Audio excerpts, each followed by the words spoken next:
अयोध्या के होटल में युवक युवती की संदिग्ध मौत, सिर में गोली के निशान। अयोध्या में चौंकाने वाला मामला सामने आया है जिसने पूरे शहर को हिलाकर रख दिया है।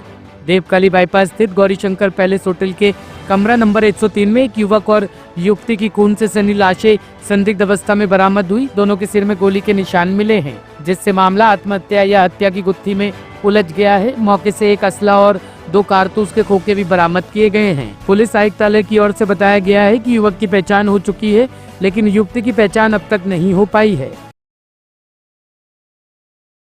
आज 13 जुलाई को कोतवाली अयोध्या में शाम को एक सूचना प्राप्त हुई कि गौरी शंकर पैलेस नाम के एक होम स्टे में एक युवक और युवती जो आज पूर्वाह्न से रुके हुए थे, शाम को बार बार दरवाज़ा खटखटाने और आवाज़ देने पर कोई प्रतिक्रिया नहीं कर रहे हैं। इस सूचना पर तत्काल पुलिस पर अयोध्या पुलिस और फॉरेंसिक की टीम और अन्य वरिष्ठ अधिकारीगण आ गए और स्वतंत्र साक्षियों की उपस्थिति में कैमरे रिकॉर्डिंग के सामने उक्त दरवाजे को तोड़ा गया। अंदर दोनों युवक और युवती मृत अवस्था में मिले हैं और वहाँ पे एक पिस्टल मिली है और दोनों को गन शॉट इंजरी है। शेष 7 संकलन और विधिक कार्रवाई। पश्चिमी दिल्ली के तिलक नगर थाना क्षेत्र में देर रात एक रोंगटे खड़े कर देने वाली घटना ने पूरे इलाके को हिलाकर रख दिया। एक पार्क में हुए हमले में 2 दोस्तों की चाकू से गोदकर हत्या कर दी गई। इस खौफनाक वारदात की सूचना मिलते ही ख्याला और तिलक नगर थाने की पुलिस मौके पर पहुंची और छानबीन शुरू कर दी। घटना के बाद पूरे क्षेत्र में दहशत का माहौल है। प्राथमिक जांच में जो खुलासा हुआ उसने पुलिस को भी चौंका दिया। मृतकों की पहचान संदीप और आरिफ के रूप में हुई है, जो कि पश्चिमी दिल्ली के ख्याला बी ब्लॉक में एक ही गली में अपने परिवार के साथ रहते थे। दोनों गहरे दोस्त थे और अक्सर साथ समय बिताते थे। दोनों ही विवाहित थे और उनके बच्चे भी है। लेकिन बीती रात न जाने क्या हुआ कि पार्क में मुलाकात के दौरान दोनों के बीच इतना बड़ा झगड़ा हो गया जो खूनी संघर्ष में तब्दील हो गया। पुलिस के अनुसार झगड़े में दोनों ने एक दूसरे पर चाकू से कई वार किए, जिससे दोनों की घटनास्थल पर ही मौत हो गई। संदीप प्रॉपर्टी डीलिंग का काम करता था और पहले जिम ट्रेनर भी रह चुका था, जबकि आरिफ का पेशा फिलहाल स्पष्ट नहीं हो पाया है। झगड़े की असल वजह भी सामने नहीं आई है। न ही ये साफ हो पाया है कि झगड़ा अचानक हुआ या इसके पीछे कोई पुरानी रंजिश थी। मनोरंजन बैंक ऑफ इंडिया के नकली नोटों से 40 लाख की ठगी, 4 ठग गिरफ्तार।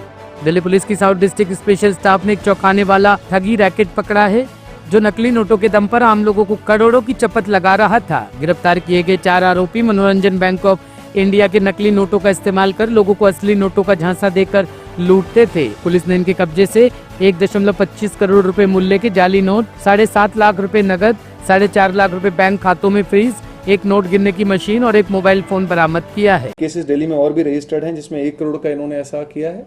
1 करोड़ के बदले 3 करोड़ दिए थे उसको और उससे असली वाइट की एंट्री ले चुके थे। तो इस टाइप के गैंग को पकड़ने के बाद एक फर्दर तफ्तीश बाकी है और मेन किंग पिन को पकड़ने के लिए हम लोग बढ़ रहे हैं आगे। इसमें मेन आरोपी कौन है सर चारों में से? असगर खान जो है ये इनका लीडर है। ये क्या करते हैं, मार्केट से असगर खान स्ट्रैटेजी बताता है, रेंट पे इन लड़कों को लगाता है कि रेंट पे एक रूम लो, घर लो, फ्लैट लो। तो जो हमारा सीआर पार्क में लिया था, रेंट पे लिया था, 3 दिन के अंदर उन्होंने ऐसा काम कर दिया, इसको अंजाम दे दिया। सर इससे पहले भी कई जेल जा चुके हैं इनमें से कोई आरोपी? अभी इनका क्रिमिनल इन्वॉल्वमेंट तो नहीं निकला है, बट इस टाइप का लगता है कि उन्होंने मल्टीपल ओकेजन पे ऐसा काम कर चुके हैं। अब तक कितने लोगों को चीट कर चुके हैं इस तरीके से? हमारी नॉलेज में जो है टोटल 4 करोड़ रुपए एक बैंक अकाउंट में इन्होंने ट्रांसफर कराए हैं, बट केसेस जो हैं 2 केस मालूम चले हैं जिसमें इन्होंने ऐसा किया। सर जिन अलावा कहीं और भी ऐसी इन्होंने ये कहते हैं नॉर्दर्न इंडिया में ये लोग ऑपरेट करते हैं पर्टिकुलर गैंग, तो हम इनसे फर्दर आगे तफ्तीश कर रहे हैं कहाँ कैसे क्या सर इनकी एजुकेशन क्या है और किस तरीके से ऐसा आइडिया है तो कि इतने मोटा अमाउंट किन लोगों को ये लोग टारगेट करते थे? ये लोग खुद तो जैसे असगर खान 5th स्टैंडर्ड तक पढ़ा हुआ है, मुंबई में रहता है। ये किसी बिहार का एक ऑपरेटिव है, उसके टच में था। जो बाकी लोग हैं वो भी 12वीं क्लास 5th क्लास तक ऐसे पढ़े हुए हैं, बहुत ज़्यादा पढ़े लिखे नहीं है लोग ये।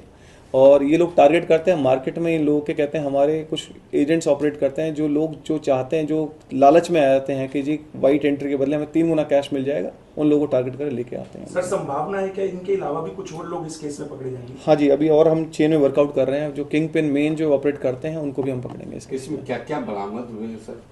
जो टोटल बरामदगी है इसमें हमें लगभग 1 करोड़ 25 लाख के डमी नोट्स और इन लोगों के साथ साथ बाकी बुक्स वगैरह जो यूज करते हैं इस चीज़ में, वो सब। टीम को लीड कौन कर रहे हैं? टीम को लीड करते हैं हमारे एसीपी ऑफ सरविंद यादव हैं, इंस्पेक्टर गिरीश हैं और बाकी सब इंस्पेक्टर नवीन, और ये सब लोग मिलकर टीम ऑपरेट कर रहे थे। Head constable Akshay, SI Deepak, head constable Sandeep, head constable Praveen Tokas, constable Ashok, constable Khoichung, Moolchand and Yogendra. ये सब कर रहे हैं। ऐसा कुछ पकड़ा गया हो, कोई सरकारी मोहर या कुछ ऐसे दस्तावेज इनके पास से बरामद हुए इसके अलावा? अभी सरकारी दस्तावेज तो नहीं बरामद हुए, बट इनका मालूम चला है कि मल्टीपल बैंक अकाउंट्स लोगों से लेकर ऑपरेट कराते हैं, तो उन बैंक अकाउंट्स पे काम कर रहे हैं हम। फर्दर तफ्तीश में और चीज़ें निकल के आएंगी। तो ये बैंक अकाउंट दूसरों के थे जिसमें इन्होंने पैसे मंगवाए? हाँ, उसको भी कमीशन फिक्स कर देते हैं कि आपके बैंक अकाउंट में कुछ पैसा आएगा, उसका 30% आप रखेंगे, बाकी हम रखेंगे। तो इस टाइप से लोगों को ल्योर करके उनके अकाउंट भी मिसयूज करते हैं। तो उनका भी इसमें इन्वॉल्वमेंट आप लेंगे? इन्वॉल्वमेंट रहेगा उनका, हम चेक करेंगे, उसमें फर्दर तफ्तीश कर रहे हैं। सर, क्लाइंट्स को कैसे पकड़ते थे और क्या मोटिव, अब जैसे ये कंप्लेंट है तो कैसे उनको मोटिवेट करते थे, क्योंकि बड़ा अमाउंट है इसके लिए? इसमें ये इंट्रोड्यूसर हैं इनके कुछ मार्केट्स में जो बताते हैं, उन पे हम काम कर रहे हैं, उनको लेके आएंगे। ब्यूरो रिपोर्ट, टीम तफ्तीश न्यूज।